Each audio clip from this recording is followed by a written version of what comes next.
stap langs 'n lang en kronkelende gruispad aan. Albei dra 'n swaar las wat jy nie kan sien met jou oog of jou hand. Die man praat aanhoudend van sy familiebos, van die krag van sy wil en sy lotsgedrag, soos hy dit mos. Ons is here van die aarde, begin die mens so kalm. Daar's geen skepsel sterker as 'n man met sy hand en sy arm. Die leeu gap net wyd met 'n flits van goud, terwyl hy luister na die storie wat vertel word so oud. Dis maklik om te spog as die son hoog staan en jy kyk na die wêreld met 'n vaste blik daarlaan. Maar 'n groot praat is 'n borrel wat gou moet bars as die stry oor wie is eerste tussen al die aardse gaps.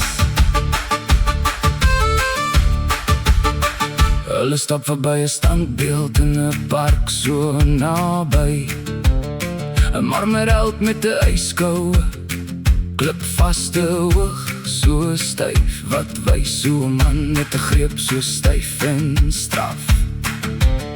'n leefverskeur in die middel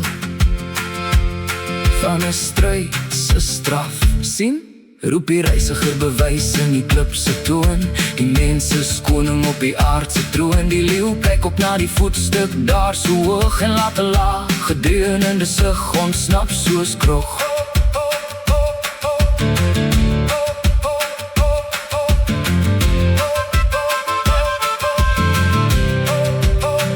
Dis 'n fyn stuk werk, antwoord die leeu sag, maar het wys net die mense kant in hierdie dag.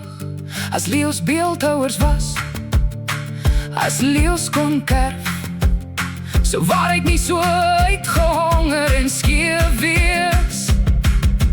Halfverf, jy sou die held sien in 'n ander lig, met die man op die grond wat verloor in die geveg. Dis maklik om te spog as die son hoog staan en jy kyk na die wêreld met 'n vaste blik daarlaan. Maar 'n groot praat is 'n borrel wat gou moet bars as die stry oor wie kom eerste in die aardse wars.